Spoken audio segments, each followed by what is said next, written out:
Salut tout le monde, avant de commencer la vidéo, je tiens à préciser que celle-ci sera en audio. En effet, moi je suis aveugle, donc c'est compliqué de me filmer. Là j'ai réussi, mais je vais pas rester dans cette position 20 ans. Donc du coup, je vous retrouve pour la vidéo en audio. J'espère que le contenu, lui, restera le même pour vous. Goodbye.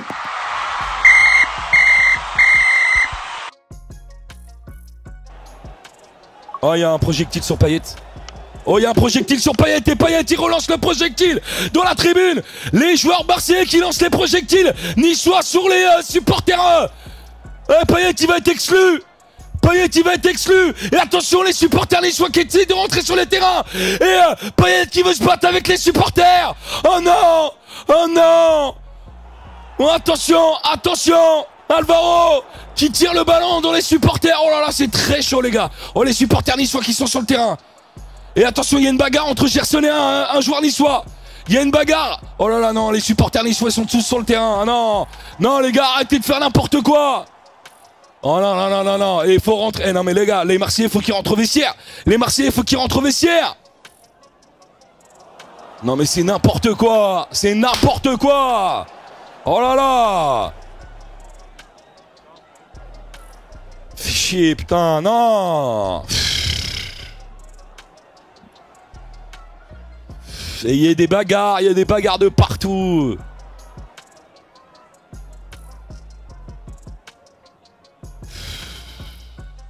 Oh là là là là là. Ouf. Bonjour à tous et bienvenue dans cette nouvelle vidéo que je ne souhaitais absolument pas faire de cette façon. J'avais l'intention de faire un débrief Nice-Marseille avant de m'endormir à 22 h. Donc je m'endors à 22 h, tu vois. Et moi j'ai des problèmes de sommeil en ce moment, du coup je me réveille à 1h15 du mat. Tu vois, je me réveille à 1h15 du mat. Là je vais sur les notifs, tu vois, je me dis tiens, je regarde le score de Nice-Marseille et là je vois quoi? Je vois en premier lieu Jean-Pierre River qui fait une conférence de presse, mais lunatique c'est même pas le mot, enfin si c'est le mot en fait, lunatique c'est le mot. Lunatique c'est le mot, genre c'est la faute des Marseillais. Eh frérot, arrête un peu. Et c'est bon. Ensuite, je vois les supporters niçois qui ont envahi la pelouse. Et derrière, je vois les vidéos YouTube. Toutes les vidéos YouTube. Et l'extrait notamment que vous avez entendu avant, c'est celui-là sur lequel je me suis appuyé en premier. Et je pense qu'il est très explicite. Il n'y a pas besoin de faire plus. C'est n'importe quoi. Voilà. Donc on va résumer la situation avec toutes les rumeurs qui pour moi ne sont pas forcément des rumeurs, donc on va en parler aussi de ça. Donc je fais le récit de la soirée. Donc déjà premièrement, dès le début de la rencontre, enfin tout au long de la rencontre jusqu'à la 75e et l'interruption totale, il y a des projectiles sur le terrain. Donc des bouteilles, des trucs, déjà ça c'est pas normal. Il y a un moment, l'arbitre il doit interrompre la rencontre. Comment tu veux jouer? Mais moi je pense à un mec, tu vois, il va dans la surface, il marque, enfin il tente de marquer, et là il trébuche sur une bouteille, il tombe. Moi tu vois, les mecs qui jettent des projectiles. Alors, les fumigènes, ça fait partie du foot. Mais les projectiles, c'est complètement une connerie parce que tu empêches ton propre club de jouer. Imagine, t'as un mec qui tente de défendre, tu vois, il est face à... Et moi, je prends l'exemple des supporters niçois, tu sais. T'as Jean-Claire Todibo qui est face à Senji Zunder qui essaie de rentrer dans la surface. Tu vois, t'as Todibo, il part au duel et tout, et bam, d'un coup, il s'effondre parce que t'as envoyé une bouteille sur le terrain. Du coup, derrière, t'as Under, tranquille, qui fixe. Allez, golazo! Voilà, et c'est aussi débile parce que tu cherches à embêter les joueurs marseillais en faisant ça. Mais sauf que tu pénalises ton propre club. Donc c'est pour ça que moi, les jets de bouteilles, les jets de briquets, les jets de... Déjà en plus c'est pas écologique, hein, des bouteilles qui traînent sur le terrain. Je suis pas forcément écolo, mais faut bien avouer... Alors j'espère qu'il les ramasse après parce que sinon... Bon, voilà, sans commentaire. Et en plus... Voilà, les fumigènes, je veux bien, mais les bouteilles, ça empêche complètement le jeu. Et Benoît Bastien n'a pas arrêté le match, tout simplement. Non. Il n'a pas arrêté le match. Moi, j'aurais déjà été voir le délégué, je lui aurais dit, ouais, il n'y a pas moyen de faire une annonce avec le speaker pour qu'ils arrêtent. Parce que là, c'est plus possible de jouer. Donc voilà. Et à la 75e, Dimitri Payet qui va tirer un corner pour les Marseillais à côté de la cage de Walter Benitez. Et il se prend une bouteille d'eau pleine dans le flanc, donc c'est-à-dire dans les côtes, enfin genre un peu un peu dans le dos, voilà, mais en tout cas, il se la prend, elle est pleine la bouteille. Une bouteille pleine en plastique, de base, on se dit ouais, ça va, ça fait pas mal. Les gars, Quand tu te la prends à pleine vitesse d'un mec qui est en haut, qui est plus en hauteur que toi, ou du moins qui est loin de toi, qui la lance avec force et puissance et précision, si, ça fait mal. Donc, merci. Voilà, donc ensuite, qu'est-ce qu'on a? Ensuite, on a Payet qui s'effondre parce que le mec, il est choqué. Donc, il tombe. Voilà, le mec, il va pas tomber en mode « Ah, j'ai mal !» Non, il tombe pas en mode « Oh, j'ai mal !» Il tombe en mode « Oh là là, je l'avais pas vu venir celle-là !» Donc, il se relève, énervé, parce que le mec, il est déjà sous pression avec des tonnes et des tonnes et des tonnes et des tonnes et des tonnes et des tonnes de bouteilles qui sont sur le terrain. Donc, il reprend la bouteille et il l'envoie, alors, selon les dernières informations, il l'envoie sur une petite de 5 ans. C'est pour ça que ce qui va se passer après, va se passer après. Donc, alors là, on dit, ouais, mais c'est pas normal, il aurait pas dû la lancer. Déjà, vraiment, alors, hormis le fait qu'il l'a envoyé sur une petite de 5 ans, même ça, je trouve pas ça choquant. Parce que c'est un geste humain de renvoyer une bouteille. Franchement, oui, t'as Di Maria, je crois. Alors, je n'ai pas vu les images, je sais pas de quelle image des Parisiens il parle, mais Di Maria, apparemment, j'ai l'impression qu'il descend, il prend la bouteille, il la boit. C'est une bonne réaction. Mais aussi, quand t'es sous pression, tu reçois des tonnes et des tonnes de bouteilles, t'essaies de jouer, t'es vénère, à la fin, je peux comprendre que, c'est bon. C'est bon, arrêtez un peu. Je peux comprendre que, wow, ça commence à saouler. Après, il y en a qui disent, ouais, mais il aurait pas dû l'acheter aléatoirement, c'est ça le problème. Dans le feu de l'action, alors, je dis bien, dans le feu de l'action, je dis pas, oui, c'est vrai, c'est n'importe quoi, mais dans le feu de l'action, il fait pas attention. Je dis, alors évidemment, c'est vraiment très dommage pour la petite qui s'est pris la bouteille. Si c'est vraiment le cas. Mais il fait pas exprès quoi. Après voilà, on peut quand même lui dire quelque chose par rapport à ça. Parce que même si c'est dans le feu de l'action, il aurait peut-être pu éviter. Mais moi, au lieu je peux expliquer son geste. Excuser, je peux aussi. Franchement, ce qui s'est passé après, ça pardonne. Pour moi, ça pardonne direct. Expliquer déjà, je peux expliquer largement son geste. Dans le feu de l'action, il est vénère, déjà il est sous pression, c'est bon quoi. Voilà, c'est bon. Et derrière, t'as les mecs de la brigade sud de Nice qui sont derrière le but de Benitez, qui rentrent sur le terrain. Première image, on voit un supporter qui essaie de donner un coup de pied à Payet. Il me semble qu'il réussit. Déjà, premièrement, d'où les supporters ils commencent à frapper les joueurs. Et là, ça part en bagarre avec Alvaro qui tire un ballon dans les tribunes, avec Gerson qui se bat avec Jean-Claire Todibo. Et après, j'ai pas montré l'extrait parce que sinon ça va être trop long. Mais on a Khéphren Thuram qui essaie de calmer tout le monde alors qu'Alvaro il essaye de se battre. Bon alors, déjà premièrement, on va mettre les responsabilités. Les joueurs marseillais, j'ai quand même un petit truc à dire, même si pour moi, j'ai beau être supporter parisien. Et d'ailleurs, je vais en parler de ça aussi tout à l'heure. De trucs que j'ai vus, des supporters parisiens qui me... Waouh! Ah ouais, ça me rend dingue ça. J'ai beau être supporter parisien, pour moi Marseille est totalement la victime dans l'histoire. J'ai pas envie de cracher sur le club. C'est totalement eux les victimes dans l'histoire. Il y a même pas de débat pour moi. Par contre, le problème c'est que Alvaro et Gerson auraient peut-être pu éviter la confrontation. Après, c'est des mecs avec vraiment les mecs font. Tu vois qu'ils vont. C'est un peu une Leandro Paredes, quoi. Les mecs, ils y vont, quoi. Ils vont se battre, et puis voilà. Mais je trouve qu'ils auraient peut-être dû essayer de calmer la situation, et au pire, rentrer dans le vestiaire, quoi. Tu vois que ça débarque, tu fais, c'est bon, vas-y, je me casse. Voilà, tu vas dans le vestiaire, et c'est pas une réaction qu'ils ont fait. Je peux comprendre, après, les mecs, ils sont énervés. Payet s'est pris un projectile. Ça fait 75 minutes qu'ils s'en prennent dans la gueule. Je peux comprendre qu'ils soient énervés, un peu comme Payet précédemment. Mais je trouve que là, c'est pas une bonne image à montrer à d'éventuels gamins qui sont dans les tribunes et qui se disent « Waouh, il y a une bagarre !» En fait, c'est ça qu'il faut faire dans le foot. Non, j'arrête tout de suite, c'est pas ça. Donc, voilà, ça donne une mauvaise image. Et les supporters niçois de la brigade sud, vous avez que ça à faire, en fait. Vous avez que ça à faire de vous battre pour un ballon, pour comment on appelle ça déjà?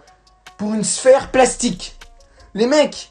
Ils ont griffé Luan Pérez et Matteo Guendouzi à les blesser et tout, des marques sur le cou et tout, des trucs hard, pas forcément hard, mais qui auraient pas dû se passer sur un terrain de football, pour une sphère plastique.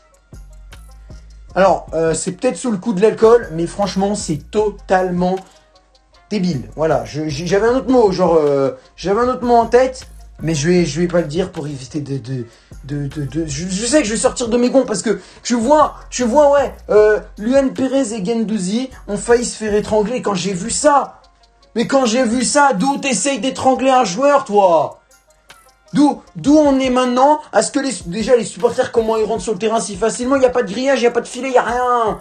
Il n'y a rien. D'où les mecs qui rentrent normal, comme ça, tranquille. Les mecs à chaque fois ils rentrent sur le terrain, même à la 49e, quand Kasper Dolberg il marque, t'as les mecs qui sortent. T'as les mecs qui vont sur le terrain, ils font ouais bravo. Qu'est-ce que tu fais sur le terrain? Reste dans les tribunes, toi. Ça m'énerve, ça aussi. Ça m'énerve. Et donc, après, on a Sampaoli aussi qui essaie de se battre. Mais là, franchement, je peux comprendre, quoi. Mais la réaction des Niçois, elle est tellement débile que je peux comprendre. De toute façon, Sampaoli, on sait très bien que c'est un sanguin. Par contre, c'est Payet qui le calme. Ça, c'est une image assez humoristique, j'avoue. Ils sont à 4 pour essayer de calmer Sampaoli.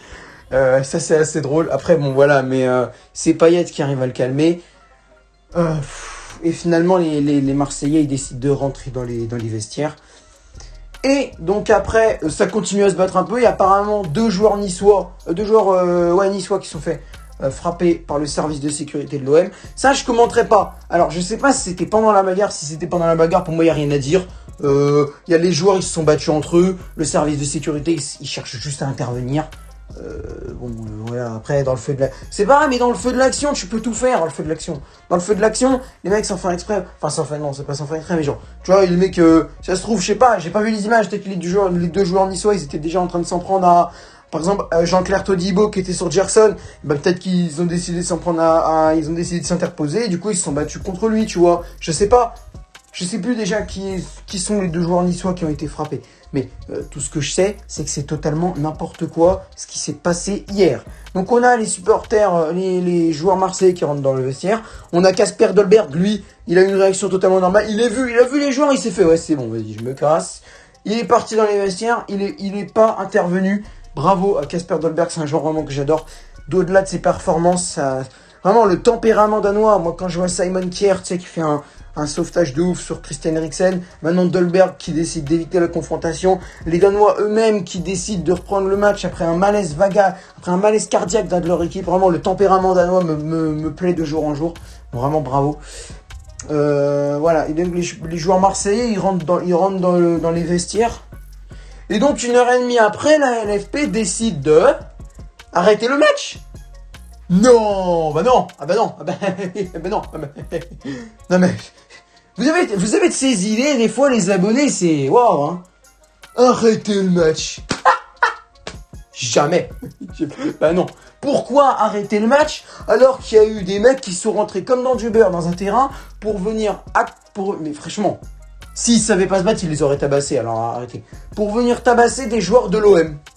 Et ouais, on va reprendre, tranquille, pépère. Allez, il reste plus qu'un quart d'heure. Au pire, on va essayer de recruter encore 12 CRS pour tenir 5000 personnes en place. Bah ouais. Non mais vraiment, hein, vous avez des idées, la LFP, c'est waouh. Vous êtes des génies, hein. Franchement, vous êtes des génies. Et vous êtes des génies, c'est waouh. Vous êtes, mais des génies.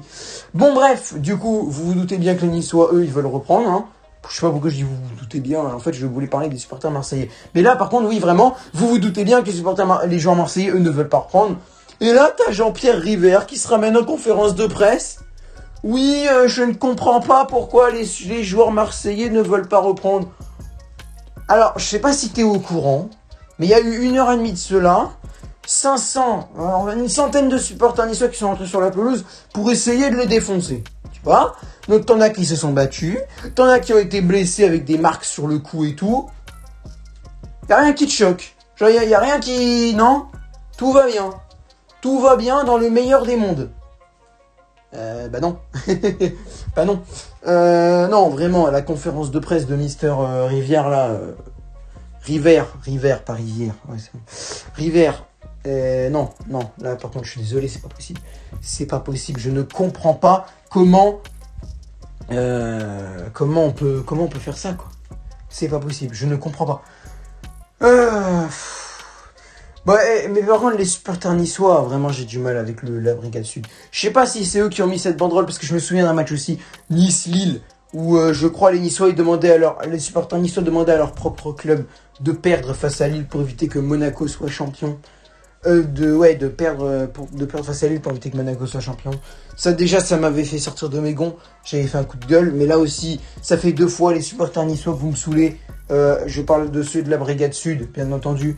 Voilà, après on met pas tout le monde dans le même bateau parce que la plupart des gens qui sont restés dans les tribunes, parce qu'ils avaient un minimum de cerveau. Donc merci à vous, grosse dédicace à tous ceux qui sont restés dans les tribunes. Ceux qui sont descendus sur le terrain, les mecs, mais en fait, il y a juste une phrase, et après je passe au truc de Paris. Vous avez fait un envahissement de terrain, interrompu un match, blessé des joueurs pour une sphère en plastique. Voilà. Ensuite, on va s'intéresser maintenant à un article que j'ai vu sur un site de supporters parisiens, une application de supporters parisiens que je consulte et que j'apprécie d'habitude pour leur franchise en quelque sorte. Mais là, les mecs, non. Je suis désolé, vous ne verrez sûrement jamais cette vidéo, mais votre article, c'est n'importe quoi. Ils ont dit... Alors déjà, ils se sont exprimés sur le geste de Payet, ils ont dit que c'était n'importe quoi de faire ce geste. C'est leur avis. Là, c'est leur avis si tu veux. Voilà, bon, moi je ne suis pas d'accord avec ça, mais c'est leur avis. Qu'est-ce que tu veux y faire? Par contre, derrière, la phrase qu'ils ont sortie en fin d'article, mais c'est du grand art. C'est du grand art. Non mais attends, les mecs, ils ont dit... Je pense que c'est un stratagème... Enfin, j'ai pas la phrase exacte, mais en gros, ils ont dit ça. Je pense que c'est un stratagème de Marseille pour arrêter, voire annuler le match. Et donc là, il parle de Alvaro et Gerson qui essaient de se battre, voilà. Non mais vraiment, non mais c'est n'importe quoi cet article, je suis désolé. Cet article, c'est vraiment n'importe quoi. Doué. Mais je sais pas, t'as des mecs qui rentrent sur le terrain, ils sont 100, 200, ils veulent défoncer Dimitri Payet. Mais moi, j'y vais, frérot. Alors, c'est pas la meilleure des réactions, d'accord. Mais moi, j'y vais direct. T'as mon coéquipier. Ils sont 100, 200 contre lui. Ben moi, j'y vais, je le protège, je sais pas. C'est un peu logique. Alors, Alvaro qui tire un ballon dans les tribunes, je veux bien que c'est peut-être un peu exagéré. Mais c'est normal, c'est normal. Par contre, je sais pas pourquoi Gerson et Todibo ils se sont battus. Je sais pas pourquoi. Todibo, soit il était d'accord avec les supporters niçois, je sais pas. Ou alors, juste comme ça, ils se sont dit, bon... Bah tous les autres autour ils se battent, donc si on se bat pas, on va passer un peu pour des guignols. Donc moi je te propose, on se fait un petit combat de MMA dans le terrain. Celui qui gagne, il gagne 20 000 € de prime, et celui qui perd, il est relégué en Ligue 2. Qu'est-ce que t'en penses? Ah bah moi je suis d'accord, hein. Ok. À ma gauche, Gerson, à ma droite, Jean-Claire Todibo, début du combat, c'est parti. Vraiment, c'est... Je sais pas pourquoi, mais c'est possible. Je pense que Jean-Claire Todibo était du côté des supporters niçois. Ou alors, comme je t'ai dit, ils ont décidé d'organiser un petit combat de MMA en plein dans le stade. Comme ça, pour s'amuser au milieu des bagarres. Mais en même temps, les mecs, c'est compréhensible. T'as tout le monde qui se bagarre à un côté. Les deux, ils sont comme ça, comme des noix. Ils font, bon, bah... tout le monde se bat. Donc, si on se bat pas, on va passer un peu pour des guignols. Donc, bon... je te propose, on se fait un petit freestyle. Voilà. Non, mais vraiment, les supporters parisiens, le rédacteur de cet article, c'est n'importe quoi la phrase à la fin. Moi, franchement, il y a beaucoup de monde qui le savent. Alors, je suis beaucoup moins objectif avec ma famille. J'aime bien charrier beaucoup plus que quand je suis avec les abonnés. Mais les abonnés, eux, ils savent que je suis très objectif avec l'OM sur beaucoup de points. Après, quand les Marseillais, ils font des trucs genre QSG et tout, alors que c'est pas trop... que les arguments sont franchement un peu dépassés, ou que franchement, bon voilà, j'ai pas envie de revenir sur ça, mais ça me saoule et je le dis. Mais la plupart du temps, je suis objectif avec Marseille et je le dis clairement. Il y a un jour, t'as Marseille, ils doivent gagner pour que Paris soit champion. Je supporterai Marseille pour qu'ils gagnent. C'est normal. C'est normal. Par contre, dans aucun cas, je ne dirais, ouais, il faut que Paris perde parce que sinon Marseille sera champion. Moi, je ne souhaiterais jamais la défaite du PSG contre un club pour que Marseille ou une autre équipe soit champion. Mais je comprends pas. Comment tu peux souhaiter la défaite de ton propre club? Comment tu peux dire, ouais, vas-y, venez les gars, on prend un 3-0. Ça va être trop marrant. Bref, sur ce, c'est la fin de cette vidéo. Merci de m'avoir suivi. Alors j'ai été très virulent, c'est vrai, mais je n'ai pas dit de gros mots. Et ça, j'en suis très fier. Je n'ai pas dit de gros mots. J'ai été virulent et j'ai dit ce qu'il fallait dire, mais je n'ai pas dit de gros mots. Alors sur ce, je vais laisser l'avion passer parce que ce bruit est franchement très chiant. Voilà, passe. Allez, file. C'est bon? Oui, je crois que c'est bon. Non, c'est pas encore bon. Oh là là, bon, c'est pas grave. Sur ce, n'hésitez pas à lâcher un like à cette vidéo, à vous abonner, à partager et à commenter, surtout pour me donner vos propres avis. Voilà, j'ai donné mon récit, mes avis par rapport au truc. Si vous n'avez pas les mêmes que moi, c'est votre droit. Je vais pas me battre contre vous, je vais pas faire une Jean-Claire Todibo ou son genre. Juste un petit truc à la fin comme ça. Il y a un joueur qui a retenu les Niçois et les Marseillais. C'est Khéphren Thuram, le frère de Marcus, un ancien Guingampais. Ça veut tout dire. Salut.